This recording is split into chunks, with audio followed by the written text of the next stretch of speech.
Es la presentación y me escuchan bien. Sí, señor, ya está Sí, empezando profe. a grabar. Buenos días para todos. Muchas gracias por la asistencia. La idea es que vamos a hablar acerca de este tópico que es la progresión del fenómeno de Raynaud a esclerosis sistémica a través de un enfoque de modelos de riesgo.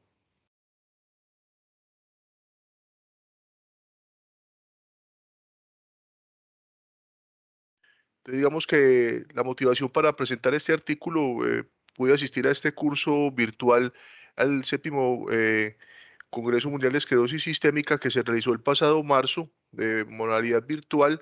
En este congreso había una sección de lo mejor de los journals y ahí se eligieron 4 o 5 artículos pues como relevantes y este me llamó mucho la atención, que es la progresión de los pacientes con fenómeno de Raynaud a esclerosis sistémica. Ese es un análisis a 5 años del registro VEDOS. Entonces fue publicado en Lancet Rheumatology el año pasado por los investigadores de este registro. Digamos que a manera introductoria, pues como vemos aquí en la gráfica, la esclerosis sistémica es una enfermedad muy heterogénea.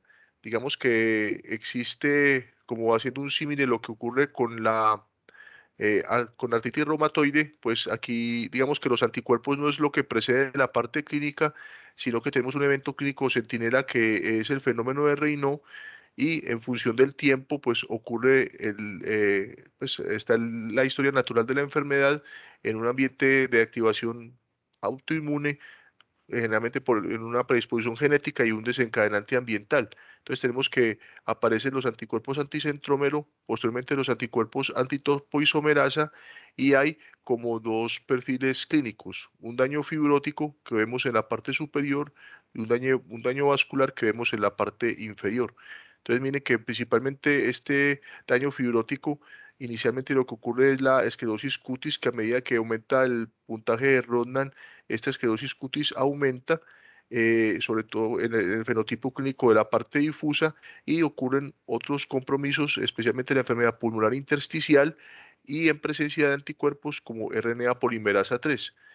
Pero también está en la parte inferior un daño vascular, generalmente asociado a anticuerpos anticentrómero, donde ocurre principalmente la hipertensión arterial pulmonar y que puede ocurrir con una frecuencia un poco mayor en las formas limitadas. Pero lo que les quiero mostrar acá es que hay una superposición pues permanente de ese tipo de compromisos que no son mutuamente excluyentes ni por los anticuerpos ni por el daño final, lo que hace que la esclerosis sistémica sea una enfermedad ampliamente heterogénea.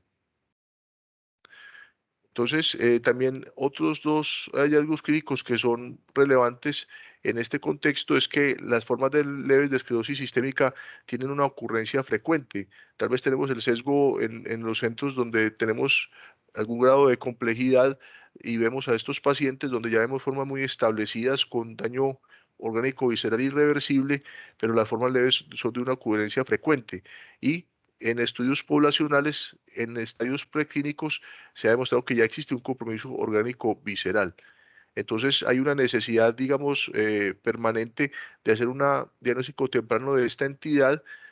Digamos que las dos herramientas clásicas que se han utilizado para poder acercarse a este diagnóstico temprano de esclerosis sistémica es la presencia de fenómeno de Raynaud y los anticuerpos antinucleares como predictores, pero obviamente la evidencia de estas dos herramientas se basa en estudios retrospectivos unicéntricos y lo que hemos visto alrededor de los años 80, cuando se han proferido los criterios clasificatorios de esclerosis sistémica, pues realmente son muy poco sensibles para enfermedad temprana y son muy de enfermedad establecida. En 2011, luego de un ejercicio Delphi por expertos, se propusieron los criterios VEDOS y ya posteriormente para lograr una mayor sensibilidad al diagnóstico, en 2013, pues los criterios clasificatorios por todos conocidos, ACR, EULAR para esclerosis sistémica.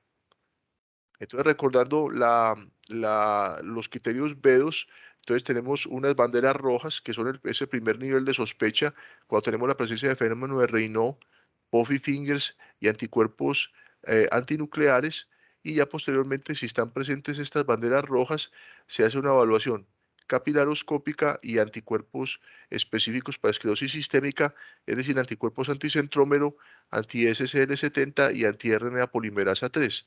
Si tenemos alguno de estas evaluación posterior positiva, pues se hace el diagnóstico de esclerosis sistémica muy temprana y ya se hace una evaluación precoz de ese compromiso orgánico visceral para poder tener un tratamiento temprano e impactar la morbimortalidad de estos sujetos.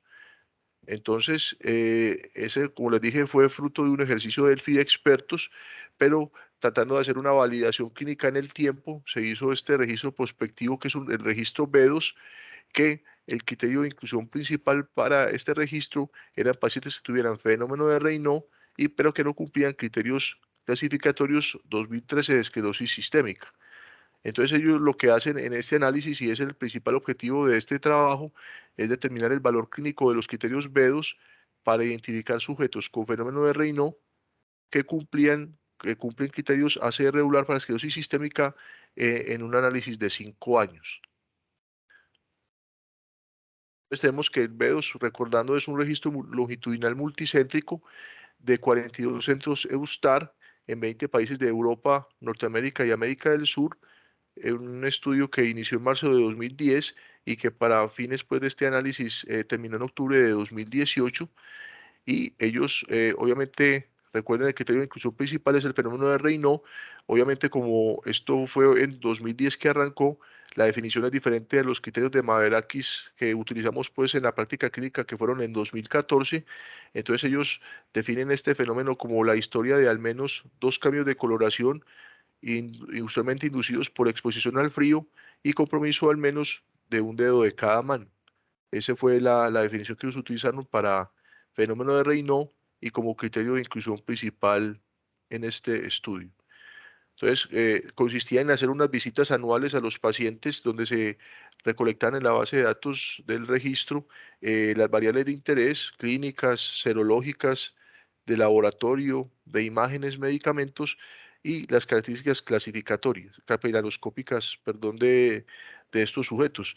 Aquí es importante aclarar esto porque va a tener impacto en los resultados y en la discusión, es que se utilizó la definición de esclerosis sistémica capilaroscópica de los criterios, que es diferente a los patrones que todos conocemos. Ahí la definición, recordando, de la presencia de megacapilares y o pérdida, pues disminución de la densidad capilar, es decir, del número de capilares por milímetro, y que podía estar acompañado o no de hemorragias. Esa fue la definición por ellos utilizada. Y ya obviamente pues querían mirar los criterios B2, la frecuencia de cada una de estas variables clínicas y paraclínicas, y como les dije, el desenlace primario del trabajo fue estimar esa progresión, las tasas de progresión a 5 años de esos pacientes que ingresaron al registro y que cumplían los criterios de esclerosis sistémica. Se hizo un análisis pues, de supervivencia o de tiempo al evento a través de Kaplan-Meier y pruebas de Breslow. Me corregirán al final, Diana o Luis Fernando. Lo que entendí de esto es que son unas pruebas que intentan homogenizar los OR, y también se hizo un análisis de regresión logística multivariado y de regresión de Cox univariado para mirar cuál de esas variables clínicas de los criterios B2 pues tenía de pronto un mayor valor en esa progresión a 5 años de la enfermedad. ¿Cuáles fueron los resultados que se obtuvieron en este estudio? Lo primero es entonces este diagrama de flujo, pues digamos, de la selección de los pacientes. Entonces, inicialmente se incluyeron 1.150 pacientes en la base de datos B2, 386 de ellos no cumplían los criterios, bien sea porque no tenían fenómeno de Raynaud o que ya cumplían criterios de esclerosis sistémica. Entonces, ya haciendo esta salvedad, incluyeron 764 pacientes, en los cuales 211 tenían solamente una visita basal y 553 tenían al menos una visita de seguimiento. Recordando pues que obviamente eso es un hallazgo esperado en estos tipos de registros, pues por lo multicéntrico, y ya vamos a ver que hay algunos fenotipos o algunas características que hacen que el seguimiento de estos pacientes pues no sea continuo. Cuando tenemos, por ejemplo, unos ANAS negativos y una capilaroscopia normal, pues digamos que obviamente estos pacientes no, es muy probable que no continúen en el seguimiento. Aquí está comparando algunas características de estos pacientes. Entonces, miren que en general cuando los miraban, 254 de esos pacientes sí cumplieron el seguimiento y comparando con el grupo que fueron censurados pues antes de los 5 años porque no había pues el, el seguimiento suficiente. Simplemente lo que querían comparar en estos grupos para ver si había alguna diferencia y digamos que este grupo de 254 pacientes sí fuera representativo del desenlace que ellos querían mirar. Pues lo primero es que estadísticamente significativa pues fue, algunas diferencias eran pacientes más jóvenes, los pacientes que no tuvieron el seguimiento completo y tenían los pacientes que sí tenían los seguimiento a 5 años, tenían estadísticamente significativo mayor presencia de eh, anticuerpos de ANAS positivos, 85.3 versus 63.8, comparado con, y hay una mayor frecuencia de anticuerpos específicos de esclerosis sistémica, 53% versus 27.5, siendo el más frecuente de todos los anticuerpos anticentrómero. Y ya cuando se analiza el total de los pacientes, pues llamar la atención de lo que conocemos de la epidemiología de esta enfermedad, 91.7% eran mujeres y tenían una duración de fenómeno de Raynaud de 4 años. 73.7% ANAS positivos y 39.5% anticuerpos específicos para esclerosis sistémica. Aquí también vemos la progresión 17.8 de Puffy Fingers y 36% de anormalidades capilaroscópicas. Este es como un análisis en el cual ellos querían mirar como la frecuencia de estos criterios B2 en en de manera basal. Entonces aquí vemos el número de pacientes pues, que tenían ANAS positivos, anticuerpos específicos para esclerosis sistémica, capilaroscopia normal y la presencia de Puffy Fingers. Entonces miren que en general lo más frecuente era tener anticuerpos antinucleares positivos y lo que vemos, la línea negra continua que une estos puntos quiere mirar la combinación de estos criterios B2, cuál era la más frecuente. Entonces miren que acá 39.5% de los pacientes tenían ANAS positivos y anticuerpos específicos para esclerosis sistémica, 36% tenían una capilaroscopia anormal, 29.3% tenían ANAS positivos y capilaroscopia anormal, un 15.6% tenían ANAS, anticuerpos específicos y capilaroscopia normal. Basalmente esto es llamativo y ahorita lo vamos a mirar. 17.8% tenían Puffy Fingers, 12.8% tenían ANAS positivos y Puffy Fingers, 5% ANAS, anticuerpos específicos y Puffy Fingers, y 5.6% tenían capilaroscopia normal y Puffy Fingers. Entonces estas eran las variables y la combinación de variables basal que fueron más frecuentes en estos pacientes. Y ya lo que quiero mostrarles acá es durante el seguimiento mirar cuáles de estas variables porcentualmente cambiaron y lo primero llamativo es que hubo variables relativamente estables como la presencia de anormalidades capilaroscópicas y la presencia de anticuerpos antinucleares positivos, pero miren que en el seguimiento 44% de los pacientes desarrollaron Puffy Fingers durante el seguimiento. Eso es un hallazgo también relevante y también fue importante el porcentaje de pacientes que tenían ANAS positivos y Puffy Fingers y aumentó de una manera también muy importante la presencia de anticuerpos específicos, al igual que los Puffy Fingers, aumentando porcentualmente estos porcentajes que ustedes ven, 66.1%, capilaroscopia normal y Puffy Fingers. Aquí lo que se interpreta es que la presencia de Puffy Fingers fue importante hasta en un 44.9% en el seguimiento y que aumentó la frecuencia de algunas de estos criterios B2 de manera combinada. Ya el desenlace primario que ellos querían, pues que querían mirar la frecuencia de progresión de estos pacientes a esclerosis sistémica cumpliendo criterios clasificatorios, ellos miraron que esto ocurrió en un 52.4%. Y ya querían mirar de manera individual digamos, cada una de estas variables. Entonces, por ejemplo, acá, para interpretarlo en esta gráfica, pues como de torta, vemos que 85.3% de los pacientes tenían ANAS positivos y de esos pacientes progresaron a esclerosis sistémica un 58.9%. Con respecto a los anticuerpos específicos, 53% los tenían y de ellos 70.2% progresaron. Capilaroscopia normal, 35.2% estaba presente y ellos progresaron un 70.1% y de la presencia de puffy fingers, aunque tenían un porcentaje bajo, 19.8% de manera basal, el 70.8% progresaron a esclerosis sistémica. Y ya lo que ellos querían mirar era cuál de la combinación de los criterios VEDOS, digamos que era más frecuente y que podía predecir o se relacionaba más con esa progresión a 5 años de estos pacientes. Entonces, miren que porcentualmente la combinación de estos criterios que más se asoció a progresión a esclerosis sistémica fue la presencia de ANAS positivos, anticuerpos específicos y puffy fingers.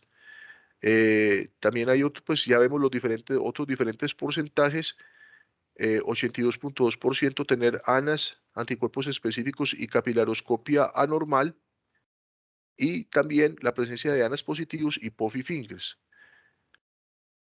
Y ya cuando lo vemos en esta combinación de variables, miren que acá el mayor porcentaje de progresión sería tener los anticuerpos específicos para esclerosis sistémica acompañado de la presencia de puffy fingers, 94.1%. Y también, y ya de manera individual, vemos que tener solamente ANAS positivos, progresión de 58.9%, tener anticuerpos específicos 70.2% y 70.1% anormalidades capilaroscópicas y 70.8% de la presencia de puffy fingers.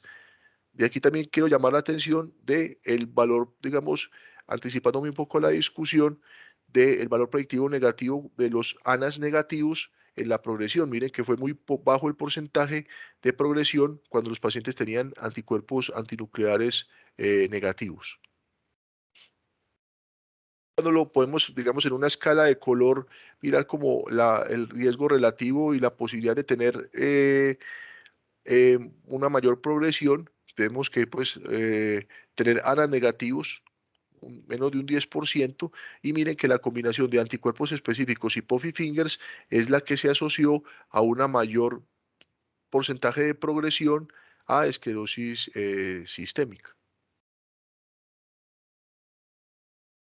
Nosotros ya mirándolo desde el punto de vista del peso de cada uno de los criterios VEDOS en esa progresión, aquí les muestro los análisis estadísticos que se hicieron en el modelo de regresión logística multivariado, donde se encontró que los ANAS positivos tenían un RR de 6.21. Aquí ven la significancia estadística y los intervalos de confianza de 95%, seguido por puffy fingers, 5.80, un RR de 5.83, anticuerpos específicos 4.2 y anormalidades capilaroscópicas 2.52. Y cuando se hizo un análisis de Cox univariado, pues digamos que fueron más o menos consistentes. Aquí cambió un poquito el orden. Aquí hubo un RR mayor de los anticuerpos específicos sobre los puffy fingers, pero son muy similares. Y por último, las anormalidades capilaroscópicas. Pues en el análisis que ellos hicieron de tiempo al evento, pues a través de estas curvas de Kaplan-Meier, donde querían mirar como la progresión de las variables o su combinación, y hicieron un análisis acá a los 12, 24 y 36 meses, donde vemos que, por ejemplo, a 12 meses tener fenómeno de Raynaud y ANAS positivos había una progresión de 4 a 6%, pero este es el hallazgo más importante: cuando hay anticuerpos específicos de esclerosis sistémica y la presencia de puffy fingers, a 12 meses hubo una progresión a esclerosis sistémica de un 25 a 30%.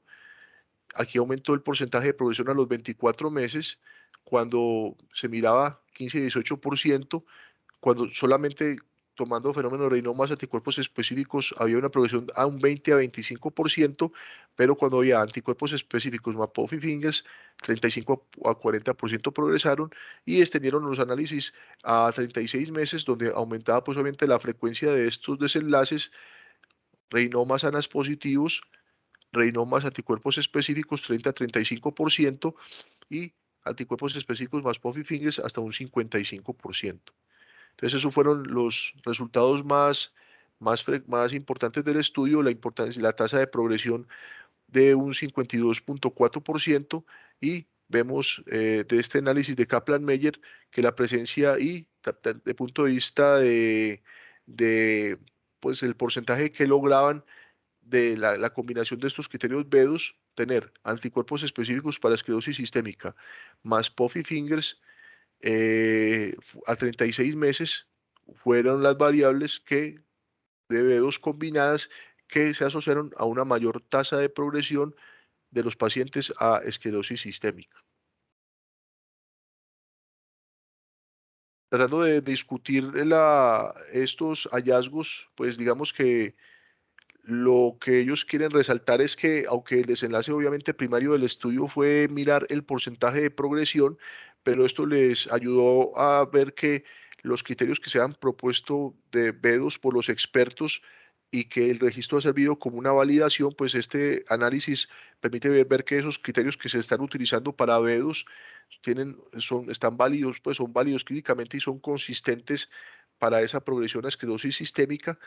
Lo otro es que cuando se compara ese porcentaje de progresión de 52.4% a 5 años es similar a lo publicado, pues el estudio más clásico es el estudio de Koenig y colaboradores en 2008, donde tuvieron una progresión de 47%, pacientes que tenían fenómeno de Raynaud, anticuerpos específicos y anormalidades capilaroscópicas. Entonces es un porcentaje similar a lo publicado.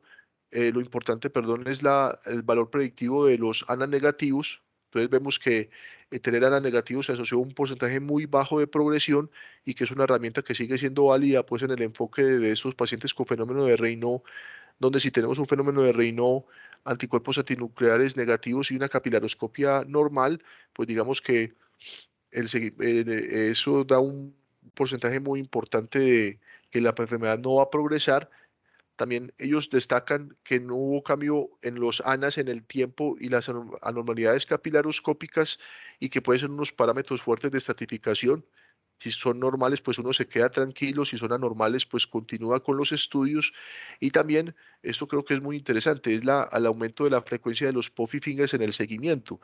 Muchas veces yo creo que vemos los Puffy Fingers o la concepción, pues lo conceptual es que si no tiene Puffy Fingers, uno no pensaría en esta enfermedad, pero cuando uno tiene el fenómeno de Raynaud, tiene los anticuerpos antinucleares positivos, miren que este hallazgo se presentó hasta en un 44% a los 5 años. Entonces creo que hay que seguir a los pacientes mirándose en el tiempo, porque van a desarrollar Puffy Fingers y los anticuerpos específicos.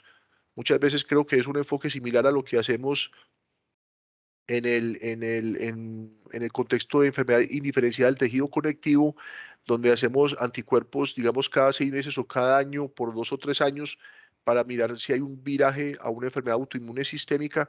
Creo que es importante porque muchas veces nos quedamos solamente con los ANAS, los anticuerpos antinucleares, o los anti-SSL70 basales, o el patrón nucleolar o centromérico de los anticuerpos, pero creo que es importante hacerlos en el tiempo, repetirlos como hacemos similarmente, pues, de manera similar en enfermedad indiferenciada del tejido conectivo, eh, para tratar de hacer este diagnóstico y mirar como la progresión.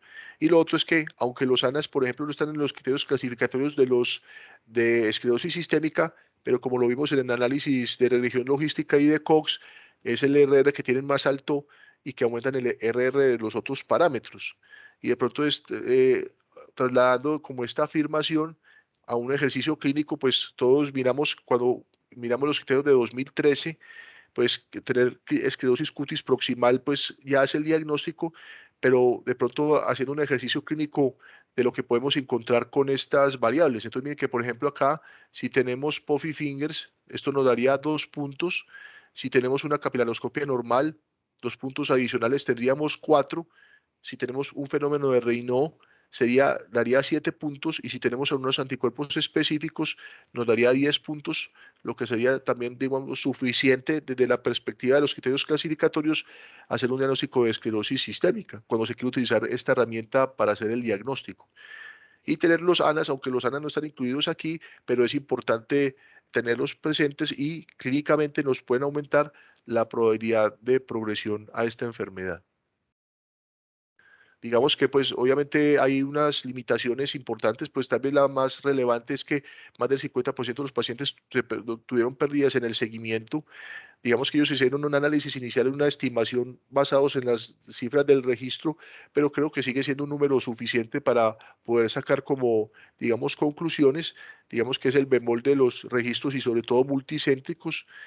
Lo otro es que en general un porcentaje importante de esta pérdida del seguimiento son explicados por la presencia de ANAs negativos y capilaroscopia normal, pues que de manera intuitiva, digamos que estos pacientes no continuarían en el seguimiento, pero desde el punto de vista de análisis de este registro podía sobreestimar esa progresión de los progresores. También otro talón de Aquiles de este estudio es que no hay una definición precisa de hallazgos capilaroscópicos. Digamos que recuerden que la definición es heterogénea, porque dice que debe haber megacapilares o disminución del número de capilares acompañado o no de hemorragias. Pero es muy claro, pues en nuestra base de datos, con Diana publicamos hace algún tiempo, está en la revista con una reumatología online, FIRST, donde el porcentaje de pacientes que cambian de patrón o progresan a una enfermedad del tejido conectivo específica, cuando se basa en los patrones de esclerodermia, puede ser hasta de un 20-22%. Entonces, ellos también proponen de que si se utilizaría en un futuro análisis de este registro esa estandarización de los criterios basado en patrones, tal vez los hallazgos capilaroscópicos tengan un peso más importante como variable individual y que el porcentaje de progresión aumente en el tiempo, que fue diferente a lo que miraron acá, que junto con los ANAs, lo que menos cambió en el seguimiento fueron los hallazgos capilaroscópicos. Y también la detección de anticuerpos antinucleares y anticuerpos específicos, pues como fue de manera local, aunque su técnica pues obviamente es muy homogénea y universal, pero también lo que nos pasa a nosotros no es ajeno a otras latitudes donde tenemos una poca frecuencia de detección y no sabemos si de presencia de RNA polimerasa 3. Pues esperemos que con el boom, haciendo un símil con lo que ocurre en miopatías inflamatorias, que ya disponemos de estos anticuerpos, pues tal vez tener RNA polimerasa 3 de una manera mucho más expedita pueda hacer que uno pueda detectar, digamos, de una manera más frecuente a estos pacientes. Esto es lo que tenía para contarles eh, de este artículo. Quedo atento a preguntas o a comentarios que tengan sobre este tópico. Mil gracias.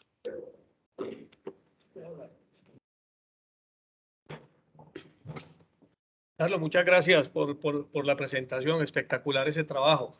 Me gustaría, Carlos, volver un puntico a los criterios de inclusión del estudio, porfa, Carlos, para hacer un comentario. Ok, espérate un segundito. De todos modos, cuando pues si estás haciendo un registro y tienes una pérdida del 50%, una de las cosas claves sería que los pacientes que se perdieran fueran similares a los pacientes que no se perdieron. Y eso te daría mayor validez al resultado final. Pero realmente los pacientes que se perdieron son diferentes a los pacientes que permanecieron en el estudio. Entonces yo creo que el concepto que dijiste de la magnificación del riesgo es claro, ¿cierto? La pérdida de esos pacientes magnifica el riesgo de progresión porque los pacientes que persistieron en el registro eran pacientes mucho más enfermos, ¿cierto? Bueno, los de inclusión, Carlos, porfa, los criterios de inclusión. Sí, digamos que básicamente el criterio de inclusión era tener fenómeno de Raynaud y que ellos ya, pues ese era el criterio principal de inclusión, esta definición de Solo fenómeno de fenómeno de Raynaud. Raynaud. Sí, Solo y ya fenómeno de después, Raynaud. ya después ellos ya aplicaban los criterios VEDOS, pues ya quería mirar la frecuencia, pero este fue el criterio de inclusión principal. Ok, y el hecho de tener fenómeno de Raynaud y cambios capilaroscópicos que sin puffy finger y sin nada más, sin anticuerpos específicos ni nada, digamos, anticuerpos anticentrómeros, Raynaud y cambios capilaroscópicos, ¿qué porcentaje de pacientes progresaron a esclerosis sistémica? Mira acá en esta gráfica, entonces mira lo que muestran acá. Esto es un análisis inicialmente basal. Entonces mira que tenían anticuerpos antinucleares solo positivos 73.7% y tenían, espérate acá, yo me devuelvo. Lo otro que me preguntabas era, entonces ANAS positivos, aquí no hacen el análisis solamente de la, de la capilaroscopia, lo hacen es combinado con otras variables. Y el Puffy Ajá. Fingers solo 17.8%. Pues estaba presente, pero acá de pronto es la progresión, esta de pronto es un poquito más clara. Mira acá, entonces, de estos pacientes, ANAS positivos 85.3, progresaron 58.9. Anticuerpos específicos de esclerosis, presente 53%, progresaron 70.2. Capilaroscopia normal, presente 35.2, progresaron 70.1. Y Puffy Fingers estaba presente 19.8 basal y 70.8 progresaron. Ok. Hasta donde tengo entendido, el test de Breslow es una prueba para determinar la significancia estadística de la diferencia entre los dos grupos de las curvas de Kaplan-Meier, como sería el log-rank test, es lo que tengo entendido. O sea, para ver si la Ok, diferencia entre las dos curvas es significativa. ok.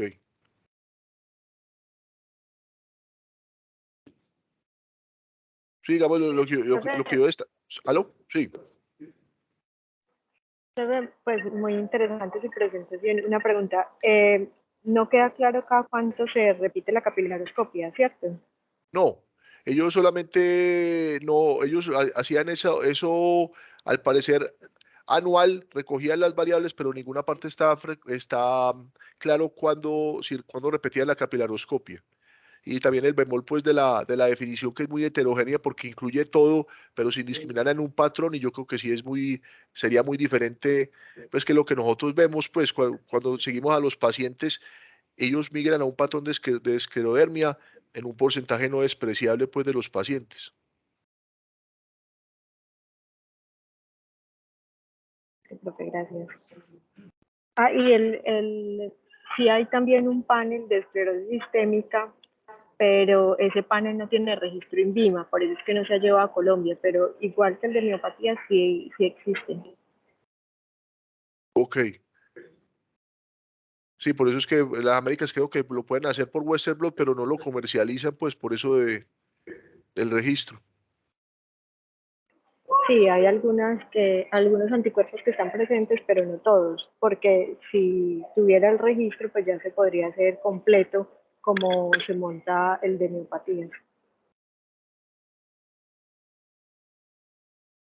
Sí, tal vez de destacar eso, también pues como reiterando que muchas veces digo que vemos el Puffy Fingers como un hallazgo inicial, pero miren que el 44% de los pacientes hacen Puffy Fingers en el seguimiento, entonces fuera pues de la parte clínica pues orgánica visceral, como estar muy atento a ese hallazgo de Puffy Fingers y uno estar repitiendo los anticuerpos, que muchas veces creo que lo hacemos de manera basal y ya después solamente hacemos o un seguimiento capilaroscópico o clínico, pero aquí llama la atención que es también, al igual que los Puffy Fingers, los anticuerpos empiezan a estar presentes en el seguimiento. Entonces creo que lo que hacemos en enfermedad indiferenciada cada 6 meses o cada año, pues pedir lo que tenemos, que sería pedir los ANAS, patrón centromédico y pedir los anti-SSL 70.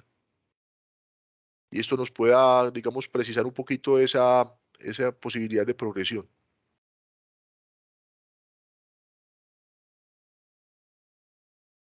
¿Alguna otra pregunta o comentario?